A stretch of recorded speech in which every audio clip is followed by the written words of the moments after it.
Hey everyone, welcome to Reddit Readout. Today we are checking out ProRevenge. Story 1.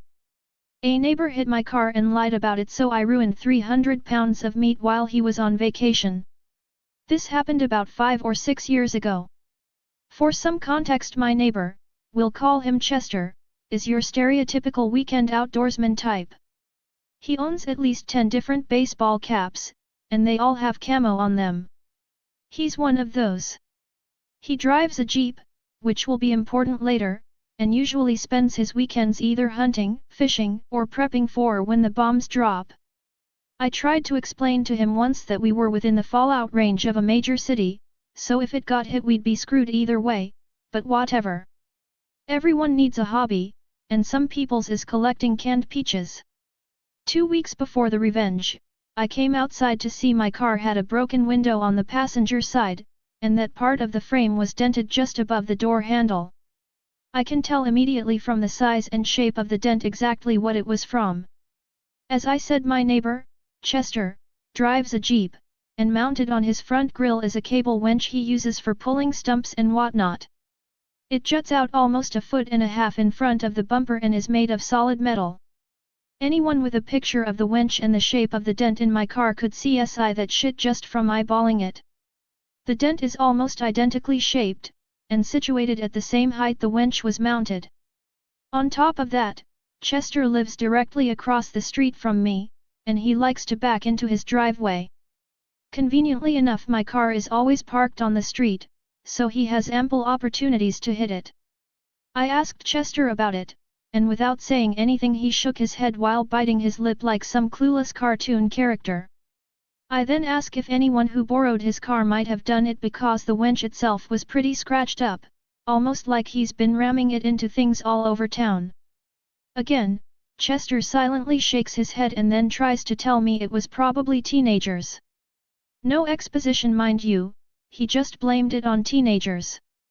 I was fuming, but kept my composure and went home to call the police and my insurance company to report it. I managed to get a competent police officer, who told me point blank that it was clear what happened, but without a witness it would be pointless to try and prove it. The insurance agent was equally certain of Chester's guilt but ended up recommending I pay out of pocket for the repair. Since I was parking on the street, it was a factor the insurance company might use against me if I filed the claim. When it came time for them to recalculate and adjust my monthly rate, I could see a significant increase. A few hundred out of pocket right now could save me several hundred a year going forward if my rate was increased due to my own negligence, which is what the claim would, unfortunately, be categorized as. Raw deal for sure, but at least he was honest with me. Fast forward to 2 weeks later, Chester and his family are going up north to rough it in nature for a week. And despite my cold attitude towards him in recent days, he asks me to keep an eye on his house while he's gone, since I'm the only person in the neighborhood that he trusts, apparently. I agreed to do it, not because I had any type of revenge in mind, but because he gifted me a large case of beer for my service. His one request was that I call him if we have any extreme weather because he'd need me to check on something. 2 nights after he left, we had a nasty storm. Wind, hail, and even a few rolling blackouts. The next morning I called Chester to ask what he needed me to check on, but he didn't answer. Knowing Chester, he'd probably set up camp in some rural part of America with no damn cell phone service, even though he asked me to call him if this happened. After a few failed attempts, I went over to his house to inspect for any potential issues that might have arisen from the weather. I figured he was probably worried about his garage flooding, since his yard was frequently a moat after heavy rain. I went into the garage and there was no flooding, but something caught my eye immediately. 4 large freezer chests, lined up side by side, taking up a huge chunk of the wall. I peeked inside one and immediately realized what Chester was worried about. All 4 of them were packed from floor to lid with meat. Some of it was still in packages from the grocery store, and some of it was wrapped in butcher paper. Likely game picked up from Chester's hunting exploits. But on the top of one of the freezers was something else that seemed out of place. It was a red Solo cup full of frozen water, with a penny sitting on top. I thought that was weird and dismissed it immediately, but curiosity got the better of me later that day when I got home. I decided to Google it, and what I learned instantly clicked as a way to get the ultimate revenge on Chester for hitting my car and sticking me with the repair bill. There's an old life hack that people used to use when they went on vacation. You freeze a cup of water, then place a penny on top of it and stick it in your freezer. If your power goes out, the water will eventually melt and the penny will fall to the bottom of the cup. If you return home and the penny is at the bottom of the cup, your freezer was off for an extended period of time, and now everything in it has potentially defrosted and become unfit for consumption. I immediately got up and ran back to Chester's garage to scope out the legitimacy of my nefarious deed. As luck would have it, Chester's circuit breaker was hidden behind a tool shelf, not directly visible to the naked eye. Who would put a shelf in front of a circuit breaker? Chester, of course. So I promptly took the cup out of the freezer and sat it on Chester's porch to let it get a little sun. After a few hours, the ice had melted enough that the penny slipped right to the bottom of the cup. I then put the cup back in the freezer, being very careful to position it exactly where it was when I took it out, before moving on to the last phase of my insidious plan. I started blowing up Chester's phone with calls and frantic text messages. Chester, where is your circuit breaker? I can't find it and your power is off. Get back to me, ASAP. I did this countless times over the next 2 days before I finally got a call back from Chester. He told me immediately where to go in his garage to find the circuit breaker, which of course I already knew thanks to my prior detective work. I set the phone down and flipped the circuit breaker twice. Once to turn it off and then a second time to turn it back on, giving it just enough time to mess with the digital clocks on all his appliances. And with that, my revenge was complete. All that was left was for Chester to come back home, which took another 2 days. When Chester got back home I was nervous, but eager to see if my charade had worked. The next day I got a knock on my door. It was Chester. He asked me if I wanted some meat to give to my dogs. Apparently, the power had been off for too long and all the meat in his freezers had thawed out while he was gone, so he was throwing it out. I asked him how much he had, and he said it was probably somewhere close to 300 pounds. He didn't want to waste it all, so he asked if I wanted to give some to my dogs. I, graciously, helped myself to roughly half a freezer's worth of meat. Some of which I stored in my own fridge, and the rest Chester was nice enough to offer to hold onto in his freezer until I needed it. The kicker is that Chester had no idea the meat never actually defrosted, and was still perfectly good. That night I helped myself and my dogs to a couple of nice steaks, courtesy of OL Chester himself, who was still busy walking the neighborhood unloading the tainted meat on anyone who had a cat or dog that might want it. It was at least 4 or 5 months before me and my dogs went through all the meat Chester had given us. I don't know if I made all my money back for the repairs on my car, but I didn't have to buy any meat for many a fortnight. Edit. I realized after I posted this that I've been living where I am now for at least 10 years, so this was probably 11 or 12 years ago, not 5 or 6. My bad. Also. Winch, so it stays as is. Story 2. Taking down Queen Karen, president of the Hoa. Okay, this happened years ago, 1985 to be exact. I was 45 when this happened, 81 now.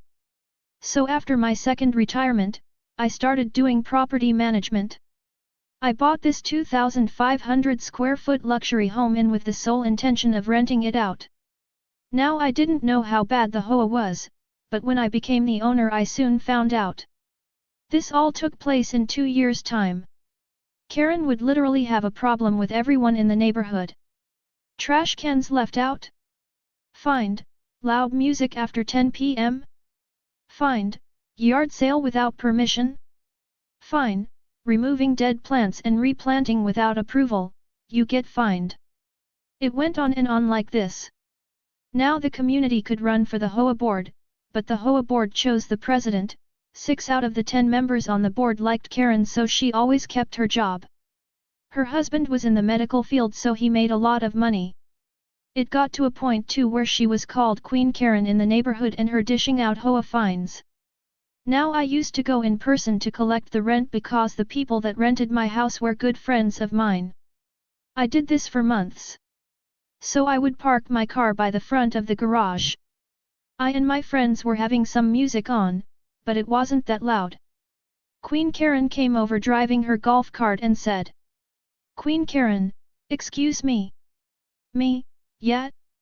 "Queen Karen, you have to turn that music down, it's too loud." I told her that it was 8 p.m. and that music that's even loud can be played until 10.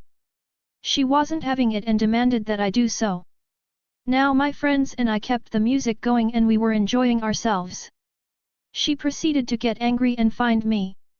Now, most people will just take the abuse and pay the fine. But not me. I went to the Hoa board, contested the fine and won.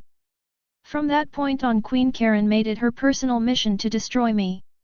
She would bitch and fuss about every little thing. I fought what I could, but I did end up paying for some of it. She also went after my tenants, which made things worse for me. I had a sit down with my friends one night to discuss the problem. When I parked my car, Queen Karen came over in her robe and said I have to park somewhere else. I did because I didn't want to start anything. We see her go back into her house and embrace a man that isn't her husband. We were being noisy and we came to the conclusion that she was cheating on her husband. Spoiler alert! She was. My friends and I told Queen Karen's husband. I'm sure he did some investigation because 3 months later they divorced and he was moving his stuff out. Now gossip said that Queen Karen got nothing because she was the one that cheated and she didn't have a job. So she wasn't entitled to the money. From this point on, Queen Karen had a massive decline in the quality of life that she had. She sold her car and got a cheaper one and she adopted different dressing habits. But even after the divorce she never got a job and she was still living somewhat better than everyone else. Fast forward to 1986. In February, Queen Karen and the Hoa had been giving out fines for very obscure things and increased monthly dues. Having trash cans out a couple of hours early or after the trash man left would result in a fine. Targeting people that had older or dirty cars goes on and on. Me and the other people the community were sick of the crap that she and the Hoa were pulling. So at the next meeting, we made out voices our concerns. Queen Karen said that the community had been falling behind on repairs and that the dues and increase in fines were necessary, especially if people weren't maintaining their own property. She said that it was in the yearly budget report and that we should have read it. The other pissed residents and I go and read the statement. Now none of us read it because we take it as a junk mail and disregard it. But we read the whole statement cover to cover. Queen had increased the Hoa budget 15% and where that extra money was going remained unknown. We went over to her house the next day and demanded to know where the extra money was being spent. But she refused several times. She closed the door and went back to watching TV. We filing a joint lawsuit to find out where the money was going. In June we found out. Cue the revenge. Queen Karen was living off Hoa fines and dues. The increase is because she was running out of money. She still didn't have a job, so she embezzled from the Hoa so she wouldn't have to get a job. She gets busted. We call the police for her embezzling the money. She was charged with fraud and extortion. The neighbors and I filed a joint lawsuit against Karen to get reimbursement as well. Because she had no money, so she had to mortgage her house to pay us all. She later went to federal prison for 6 years with no parole. Because she went away, no one was paying on her house. The bank foreclosed on it and it was bought by someone else. So when she got out in 1992 she was homeless. Honestly, the majority of us didn't want to ruin her life like this. Had she toned down the excessive fines we would have let her be. But she had to double down and steal from us because she didn't want to get a job like everyone else. Edit. Okay, I didn't think that I would have to explain this, but no, I didn't call Queen Karen a Karen in 1985. I just used the name here because I've been told that is what you call an undesirable noisy white lady. I can't use her real name for privacy, so I named her that for the purpose of this story. That's all for today. Please don't forget to like and subscribe.